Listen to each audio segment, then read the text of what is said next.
welcome to the deep dive. Great to be here. Today, we're diving into something that really made some waves recently, a big 100-minute global online event. Left people pretty stunned, actually. Yeah, generated a lot of chatter. You don't often see that kind of runtime for an internal update call. Exactly. Mm-hmm. So our deep dive today, it's all about ONPASSIVE, specifically this mega Zoom call they had. Right, the one with the CEO, Ash Mufareh, and other key names like Julie Wen, Mike Ellis, Marty DeGarmo, Redfern. And founders from all over. We've got detailed notes, excerpts from that whole conversation. Quite the lineup. So the mission for you, listening in, is basically to cut through those 100 minutes. We'll pull out the key updates, the big claims, the vision. Without you having to sit through the whole thing, we're digging out the nuggets. You got it. So you're informed on why it's causing such a stir. Makes sense. Where do we start? It sounds like it kicked off with some drama. Oh, definitely. The CEO, Ash Mufareh, he just popped online. Unexpectedly. Julie Wen, who was hosting, was like, Ash Mufareh is online. Total surprise. Huh, yeah, you can imagine. And then he drops this line. What I'm about to share with you will change everything. Just like that. Wow. Okay, setting the stakes high from the get-go. You know, in the tech world, when the CEO makes a personal appearance and says something that dramatic, Yeah. it usually signals it's not just some minor tweak, it's meant to sound foundational, a deliberate move to grab attention. Right. And he didn't wait around. Jumped straight into the updates. First up, the ONPASSIVE Ecosystem 2.0 claimed it's not just functional, but flawless. Big words. Flawless is ambitious. What specifics did he give? Okay, so wallet, now globally compliant apparently, and rolling out with instant withdrawal systems. Mm-hmm. Global compliance and instant withdrawals, that's crucial for any kind of digital wallet aiming for wide adoption. Addresses trust issues head on. Definitely. And then Connect. This one's wild. Scale to support 500,000 attendees. 500,000 concurrently. Yep. With, and get this, near zero lag. Yeah. Okay, hang on. Near zero lag for 500,000 users. That's technically massive. We're talking top-tier streaming platform level, not just a meeting tool. That's what Mike Ellis seemed to think. He called it a quantum leap. Said he was speechless. For an expert like him to say that? Well, yeah. Achieving that kind of stability at that scale requires some serious back-end infrastructure. Mm-hmm. Distributed networks, optimized protocols. It's non-trivial, puts them in, like you said, not just Zoom, but major event broadcasters. And there was magic too, described as AI-driven marketing where the user basically does nothing. AI-driven marketing without lifting a finger sounds appealing, but the devil's always in the details, isn't it? How autonomous is it, really? True, but the overall picture was this huge upgrade. And speaking of huge, the numbers got even bigger when he talked about users and money. Ah, the commission side of things. Let me guess, big promises. You could say that. He said, we are injecting over 18 million verified clicks into the ecosystem. Described them as filtered, intelligent, targeted clicks. Okay, verified clicks is interesting terminology in digital marketing. Suggests pre-qualified leads, not just raw traffic, which is more valuable, but 18 million. Is a lot. And then came the kicker on commissions. He said, many will wake up to 6, 7, even 8-digit dashboards. Whoa, 6, 7, 8 figures. So hundreds of thousands up to tens of millions. That's what he said. What does that realistically suggest about their model? Can that many people actually hit those numbers? That's the multi-million-dollar question, literally. For many users to see dashboards like that, it implies either an unbelievable volume of valuable transactions per user, or perhaps more likely, a financial model structured for significant payouts, maybe through some kind of network or tiered system. It definitely shifts the focus from just cool tech to a potentially massive wealth generation promise, raises questions about sustainability and how that value is actually created and distributed. Right. Now, alongside these big promises, there was a focus on the early adopters, the founders. Rewarding the pioneers, standard practice, but what did they get? Ash Mufareh made it clear their early belief is key. Legacy positions get priority commissions. Makes sense. Give the early birds the best worms. They also get early access to something called Coin. Sounds like their own internal currency or token. Possibly. A token for the ecosystem. And lifetime premium access to upcoming tools. And crucially, someone from Kenya asked about payment issues. Ash confirmed they're using licensed global banking APIs. His words, no more frozen payments or blocked countries. Okay, that's significant. Mentioning licensed global banking APIs isn't just fluff. Why is that specific detail so important? Because international payments are a nightmare. Regulations, fraud risks, different banking systems. It's complex. Using licensed APIs means integrate them directly with established, secure financial networks. It's fundamental for reliable payouts, especially in regions that often face banking hurdles, addresses a huge pain point. Gotcha. So better tech, big money promises, founder protection.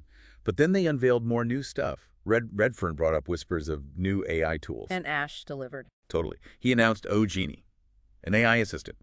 Builds funnels, connects leads, speaks of 30 languages. An AI funnel builder and lead connector speaking 30 languages. Okay, that sounds like it could be powerful. Competing with some established CRM AI features, maybe? The key is how well it actually works autonomously. Then Otune, a personal AI radio broadcaster with built-in monetization. AI radio with monetization. Interesting niche. And maybe the biggest surprise, OJourney, an AI-powered travel and event app. Looks like they're jumping into the travel agency world. Travel now too. Wow, the breadth is surprising. OGenie, Otune, OJourney. It paints a picture of wanting to embed their AI into lots of different areas, not just marketing tech. Yeah, it really expanded the scope. It suggests a strategy to create this all-encompassing ecosystem where their AI touches many parts of a user's life, both business and personal. And remember Ash's comment about changing everything? He revealed why he'd been quiet lately. Big negotiations. Ah, the reason behind the curtain. What was it? A strategic tech alliance with a Tier 1 cloud provider. Didn't name names yet, that's for the global launch. But he said this ensures unstoppable scalability. The Tier 1 cloud provider. So think AWS, Azure, Google Cloud, that level. That's what it implies. Julie Wynn reacted saying, that explains the mysterious offline mode. You were rebuilding the engine. Exactly. Partnering with a Tier 1 provider is absolutely critical if you're aiming for the kind of global scale and user numbers they're talking about. It's about having that rock-solid, globally distributed, hyper-scalable infrastructure. You can't fake that. So that underpins the huge user numbers, the zero-leg streaming. Precisely. It's the foundation. Without that kind of partnership, claims of unstoppable scalability for a platform planning that kind of reach would be, well, questionable. Makes sense. And the expansion isn't just digital, they're going physical too. Physical centers, where? Dubai is already open. But also Nairobi, Singapore, Berlin, expanding in Hyderabad and Toronto. Weekly live trainings, AI expos, support hubs. Interesting. A physical footprint in key global hubs creates a tangible presence. And digitally, they're launching what they call the O-Media revolution. New digital broadcasting licenses acquired. Okay. They're launching the ONPASSIVE global broadcast channel. 24/7 content, AI stuff, founder interviews, success stories, education. A dedicated media channel, that's a big commitment. Plus, every founder gets access to a creator studio with monetization. So, blending physical support hubs with a global digital media presence and user-generated content tools, that's quite a strategy. Yeah. How so? Well, the physical centers build local trust and provide direct support. The 24/7 channel keeps the global community engaged and informed constantly. And the Creator Studio encourages participation. It's a dual approach to build both tangible community and widespread digital engagement. And the grand finale announcement, the absolute peak of the call. Let me guess, a big event. The ONPASSIVE Global Festival, July 24th, 2025, in Dubai. 2025, planning way ahead. Streamed to over 100 countries. Yeah. Ash promised fireworks, live dashboards showing results, millionaire announcements. Millionaire announcements, What? live on stage, presumably. Seems like it. And something no company has done before. Mike Ellis chimed in, this is going to break the internet. Okay, a massive global festival like that. Right. It's pure spectacle, but it's also strategic. It's designed to be a huge public statement, generate massive buzz, project confidence, make their digital ambitions feel very real and tangible on a world stage, solidify the brand in a big way. The whole call ended on a really high emotional note. Leaders sounded genuinely overwhelmed. Marty DeGarmo said, nothing comes close. You've changed lives, Ash. Strong words from a veteran. Redfern called it more than a business. It's a movement powered by intelligence and care. That movement language is interesting. It is. That's shifting from just tech and business to something deeper, a mission, an ethos. It's about building loyalty, right? Making people feel part of something bigger. How do companies usually balance that? The hard tech claims versus this softer community movement feeling? It's a delicate balance. The tech needs to work, obviously. But framing it as a movement, using words like care, aims to create that emotional connection, that deep loyalty that goes beyond just using a product. It makes users feel invested, part of a shared journey. It's a powerful way to build a committed base if you can pull it off authentically. Ash himself got emotional. thanking everyone, saying they're beyond launch mode now, and the founder's patience becomes their legacy. Legacy. These final words were pretty intense. You were not lucky. You were chosen. Let's change the world intelligently.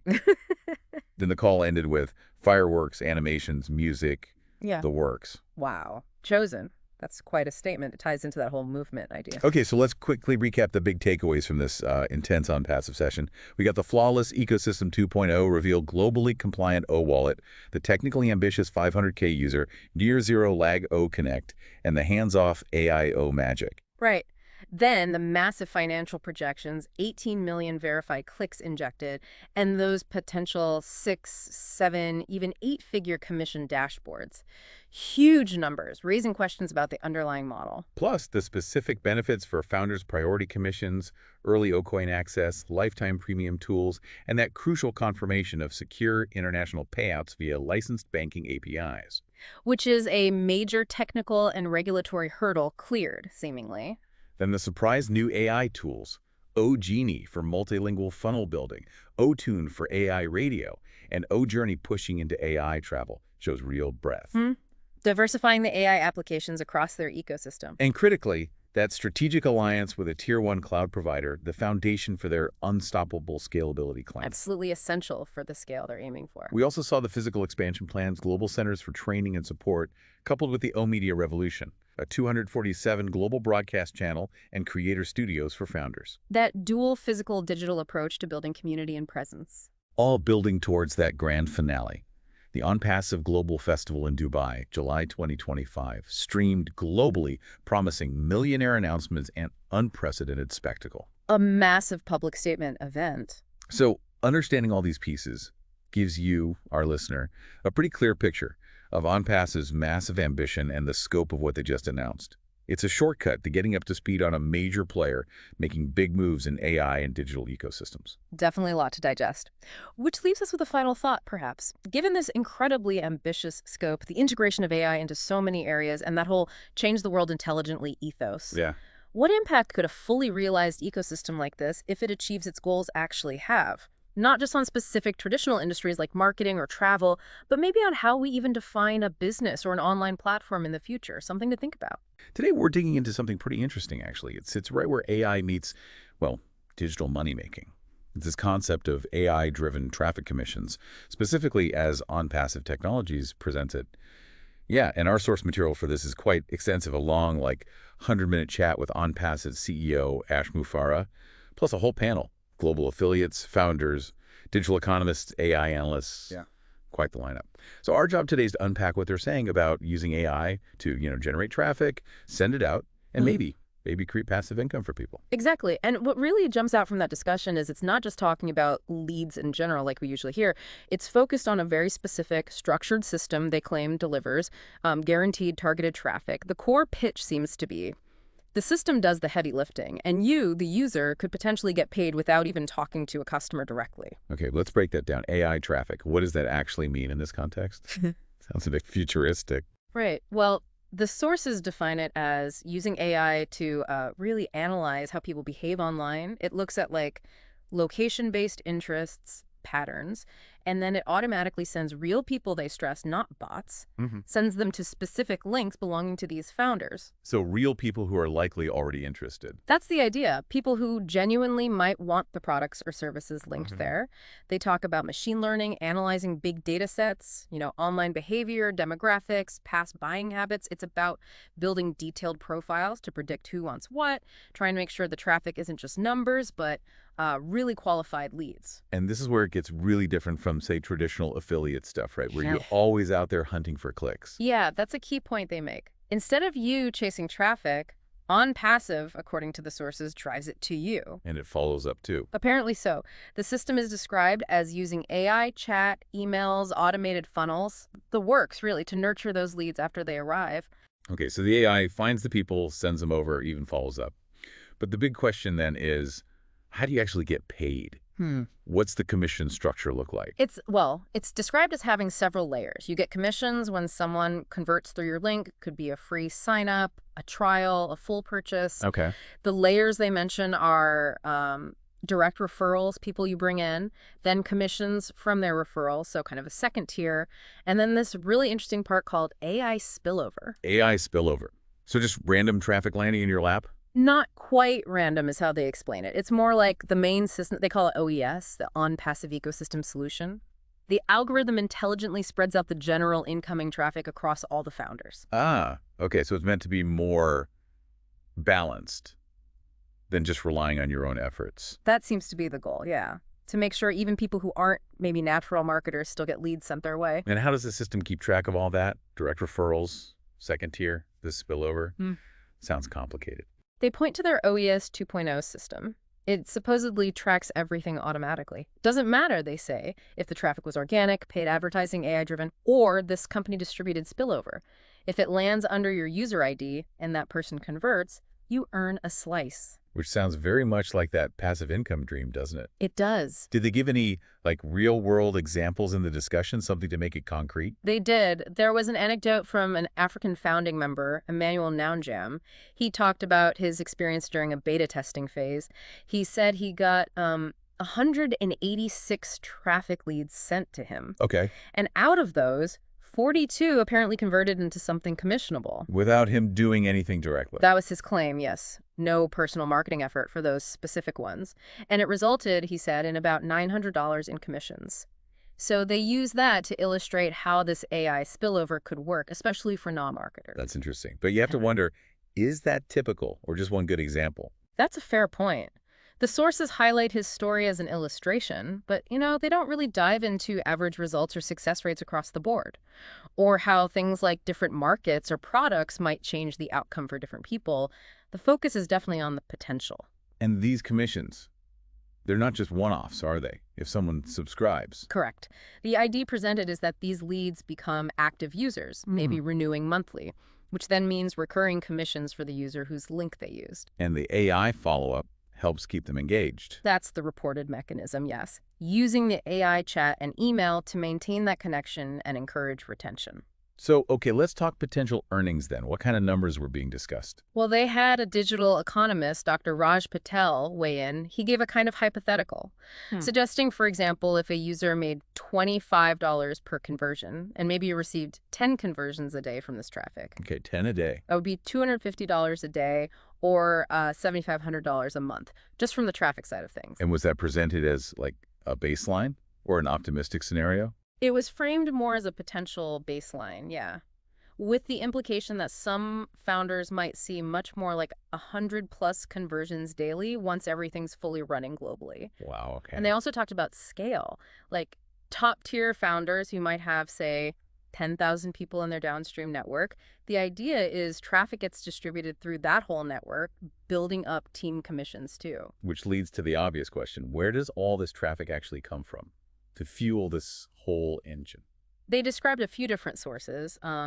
Paid advertising, like big global campaigns, also organic search results, optimizing for search engines, then AI-generated marketing funnels, social media stuff using their own platform, ONET, and even traffic generated internally from people using other ONPASSIVE products. So a mix. Again, it's not just any traffic they stress. It's smart traffic. What makes it smart? Right, smart.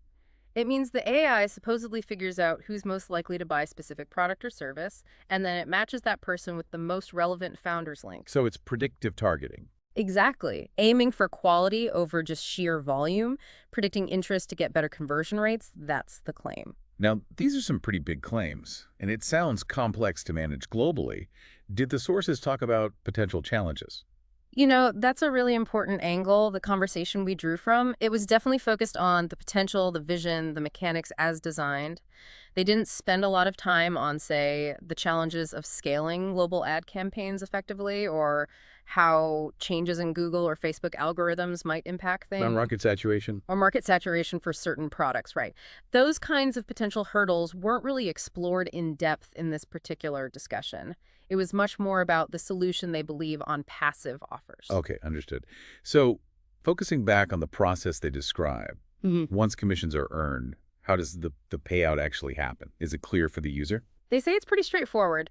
Commissions get deposited daily into something called an O-wallet, and the user dashboard is designed to be transparent. You can supposedly see every visitor, click, sale, even the country they came from. daily deposits, and getting the money out into your own bank account. Described as real-time money, convertible to your local currency. They mention partner